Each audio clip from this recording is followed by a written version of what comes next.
everybody, it's your girl Connie, Kenneth, and welcome back to my channel. If you're new here, please make sure you subscribe and make sure you tell a friend to tell a friend to tell another friend. And so if you are a returning subscriber, thank you so much for all the support, and thank you guys for always sharing my videos, commenting and liking. And so so I'm back again today with a new video, but I have a question. Did you know that Ethiopia is 7 years behind?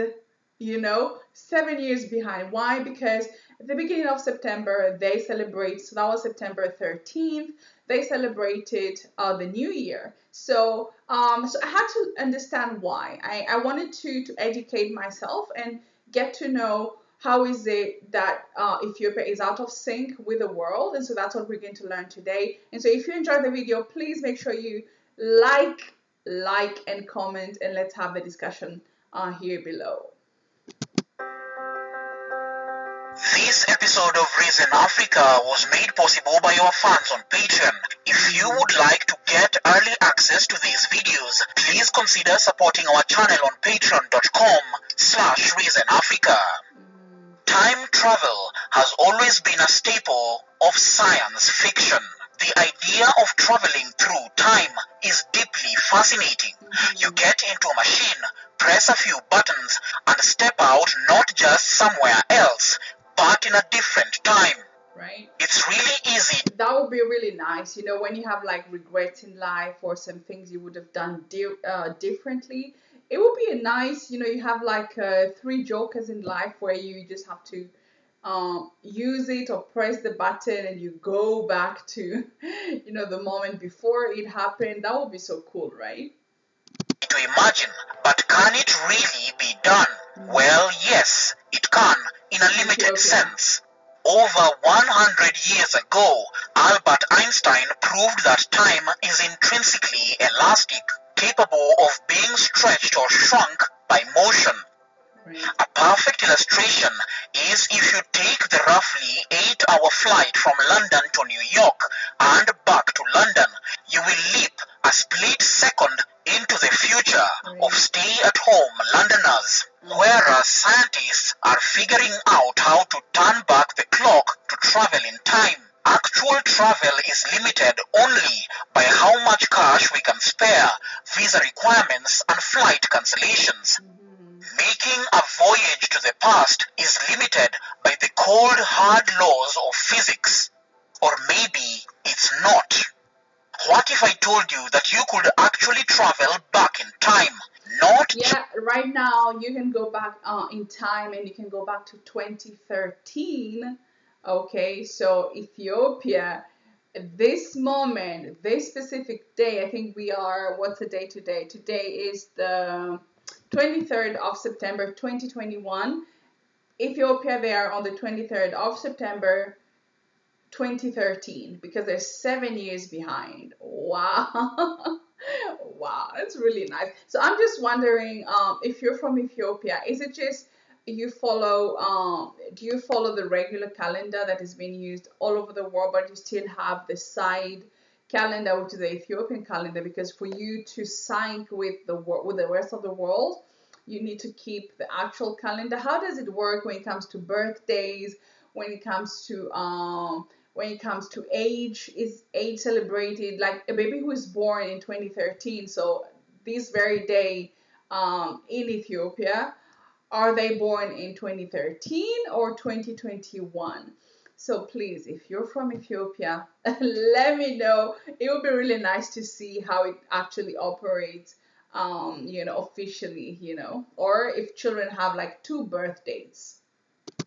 Just a mere leap of a second that Einstein proved you could, but a massively unimaginable 7 years and 8 months all the way back to the start of 2014. Where could this be? It would have been fun to get your guesses if you hadn't noticed the title of this video, but that's just not how YouTube works. This is Ethiopia, the only country in the world whose year lasts 13 months instead of 12, and where the nation's calendar is more than 7 years out of sync with the one used in much of the rest of the world. Okay, so they have 13 months. So what's the name of the 13th month? So is it the same January to December plus another month that how does it work? Let me in the comment section below because it's very interesting.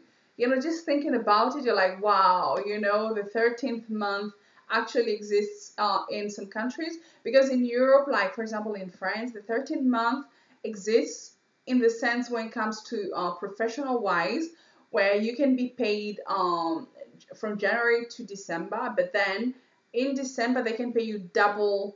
Well, not all professions, but some do, especially the civil servants. So in December they have what they call the 13th month, and so it's just a way of thanking the employees for having worked hard during the year. So they have like an extra, so they call it the 13th month. But in Ethiopia it's actually a 13th month.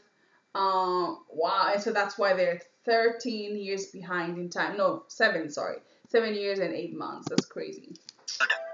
While there are many cultures around the world that have and follow their own calendars, which are not the same as the Gregorian calendar, however, they abide by the rule of 12 months a year, making Ethiopia curiously unique.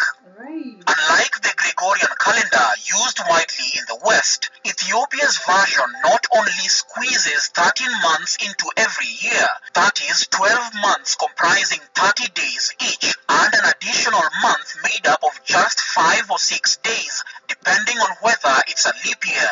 It is also... Oh, that's crazy. Okay.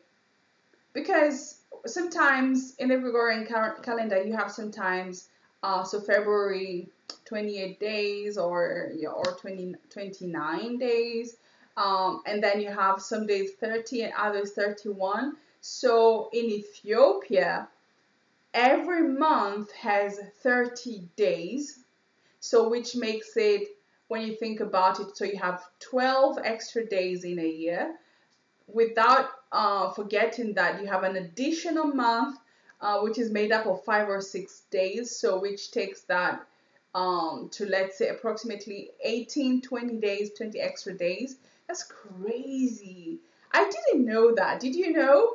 Let's have the discussion and let's listen to that part again, because I think it's very, very interesting to understand how the calendar works in Ethiopia. Months comprising 30 days each, and an additional month made up of just 5 or 6 days, depending on whether it's a leap year.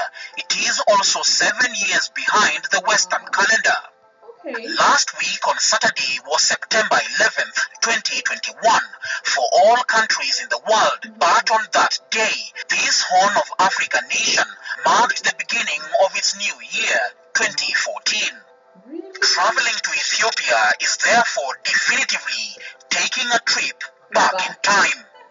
The additional... Does it make you younger? Do you like shrink and you come back to your younger self? I don't know. That would be so nice. I'm telling you, I think there will be like a kind of war. Like everybody wants to go in, to go to Ethiopia and, just gain 7 years. If it was like literally, that would be crazy. 13th month of the Ethiopian year. Okay, so 10th, 9th, 10th, 11th. Okay. Called Pagume has 5 days and 6 days in a leap year. In contrast, the Gregorian calendar has days that can be less or more than 30 days in a month.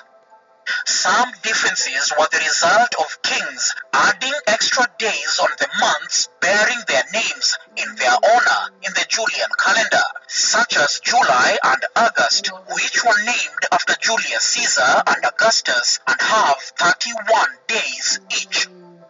One of the reasons... Did you know that?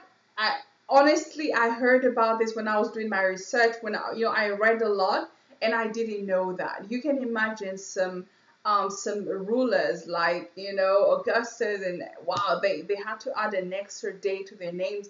And I know, for example, in Kenya you have presidents who have like Moi Day, Kenyatta Day. So those are Kenyan presidents. So they have like a specific day, but in the calendar.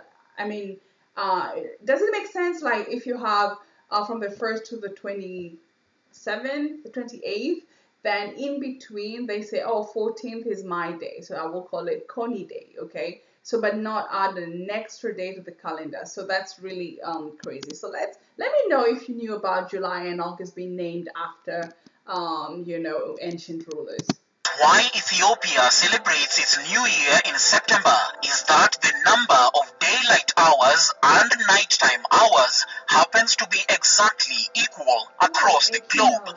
Is that the equinox thing? Once every September, and the sun and the moon, which are used to count time, each set after 12 hours, also called an equinox. Yeah. These are the days when the sun is exactly above the equator, which makes day and night of equal length. This means that Ethiopians also tell time differently from most of the world, with the day divided into two 12-hour slots starting from 6. Here, days start at dawn rather than midnight, which would make both midday and midnight 6 o'clock in Ethiopian time.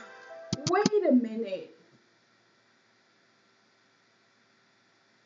Wait a minute. Let's listen to that again. Okay, let's listen, but that's very interesting. Here, days start at dawn rather than midnight. Yeah, because for us, I would say, so midnight is the beginning of the day, while in Ethiopia, it's at dawn. So early in the morning, that's when the day starts. So which makes it there's a huge difference when it comes to even just business traveling. It makes a whole lot of difference. So, but my question is it just theory, or do Ethiopians actually follow their own calendar? And that's what I would like to know in the comment section below. Please, let's have this discussion. Which would make both midday and midnight 6 o'clock in Ethiopian time. Right. They don't usually use the ante-meridian and post-meridian timing and begin their day at 1 a.m. and end at 12 p.m., which is sunset local time. We can only imagine the explosion of confusion that would ensue if this system was to be adopted across the world. Right. But Ethiopians make it work. That is, until you introduce newbies to the system. The use of a different calendar has always confused foreigners visiting the country. Keeping appointments with locals is more often than not a nightmare for foreign visitors, who are always encouraged to make it clear when they are making appointments with locals on whether they are referring to local or European time. The other reason is derived from religious belief. The Ethiopian calendar is greatly intertwined with biblical anecdotes. The last day of the year in the country, which the rest of us call New Year's Eve, is referred to as Pagume, pardon my pronunciation, and the first day of a new year is Enkuntatash, meaning the gift of jewels. The Enkuntatash tradition dates back to the time when the famous Queen of Sheba returned from her journey to visit King Solomon in Jerusalem, where she was gifted expensive jewelry. Her return to Ethiopia after receiving the gift coincided with the New Year celebration in September. But Enkuntatash is not exclusively a religious holiday. Ethiopians believe that the month of September shows different signs that explain the beginning of the new year, such as the time where the blooming of flowers are seen everywhere, the rainy and foggy weather leaves, and the pleasant sunny days begin. Alright, so it's more like a symbolic. It's like, when you have flowers, when it's green, when there is rain, so it's like a new beginning of hope. And stuff like that. So, okay, why? It makes sense. The distinctive dating system has its roots in the ancient Ethiopian Orthodox Church, which, like Orthodox churches throughout the world, did not follow Pope Gregory XVIII's decision to abandon the Julian calendar for the Gregorian one in 1582. The Ethiopian and Gregorian calendars both use the birth date of Jesus Christ as a starting point for their calculations. The difference in the two calendars is because alternate calculations are used in determining this date. Pope Gregory XVIII, who created the Gregorian calendar, made some changes to the previously used Julian calendar. Several countries that were under the dominion of the Catholic Church had to accept the Gregorian calendar. At the time, many countries opposed the new system, which ordered them to drop 11 days from the Julian calendar. Wow. London residents took to the streets to protest the new calendar. Wow, did you know that? I didn't know. So the transition from the Julian calendar to the Gregorian calendar. So why Gregorian? Because it was named after the Pope Gregory the 7th, the 8th. I don't remember, but it had to drop 11 days. 11 days out of that calendar. Does it mean those are the days that the Ethiopians actually they refused to follow the Gregorian calendar, and that's why they kept the 11 extra days for them to be able to add up to a whole new month? So from all the other dates that they added after that. So that's crazy. I didn't know. Holding banners that demanded, "Give us back our 11 days." The region refused to accept the calendar until 1752. The Soviet Union was also a holdout until 1918, when they accepted the new calendar under the influence of its communist leaders. Greece, on the other hand, refused to switch until 1923. Ethiopia, a country free of any colonial powers and influences of the Roman Church, was not affected by the tides and easily retained its original calendar, which claims that Jesus was born in 7 BC and started counting days from that year on. Other calendars held that Jesus was born in 1 AD. The main departure point is when the Catholic Church amended its calculation. The Ethiopian Orthodox Church did not. According to the Ethiopian calendar, a year has 365 days, 6 hours, 2 minutes and 24 seconds. Wow. Once every... That's very precise. Let's see that. 6 hours, 2 minutes and 24 seconds. That's crazy. So that's the Ethiopian calendar. 365 days, 6 hours, 2 minutes and 24 seconds. It's very precise, That's crazy. Once every 4 years, Okay. the 6 hours add up to 24 hours and become the 6th day in a leap year. Once in 600 years, the 2 minutes and 24 seconds add up to a full day and form a 7th day. This means that every 600 years, a unique star called Akede in Ethiopian comes out and shadows the sun, causing a total solar eclipse. As recorded by ancient Ethiopian records, Ethiopian elites knew long before modern-day scientists about solar eclipses and predicted when they would take place. So as the rest of the world gears for end-year celebrations in a little over 3 months, Ethiopians have just put down their New Year resolutions for the year ahead. In Addis Ababa, home to around 5 million people, the shopping and new festive mood are winding down as they settle into the new year.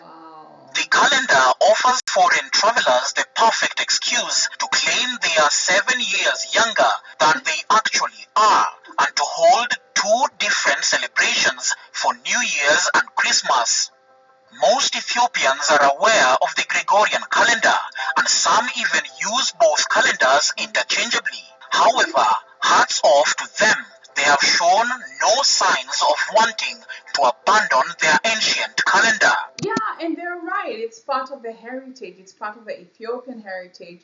Part of them not just doing things like everybody else and keeping that tradition and their calendar, and they continue calculating and just doing things in their own rules and not following up what everybody else is doing. So Ethiopia, hats off. Wow, guys, thank you so much. That was a fantastic lesson. I hope you're you learned something from this video as much as I did. I was quite intrigued because I wanted to know how is it that Ethiopia just celebrated the new year, and they're 7 years behind, and all that, and just trying to understand the differences between the Julian calendar, the what do you call it, the Gregorian calendar and the Ethiopian calendar, how it all started and why the Ethiopians are still following it. But and yeah, so it's good to know that they're strong on their calendar. They're proud of keeping up to the calendar and not losing that part of history. So that's a wonderful thing. So if you're from Ethiopia, please let me know if you guys still I know it's a traditional thing, so people party and everything, but how is it used? How is it actually used in Ethiopia? So are you in 2013 or are you in 2021? So thank you so much, guys, for watching. I hope you enjoyed it. If you do, please make sure you like, comment, and don't forget to subscribe. Until next time, it's your girl Connie, and bye.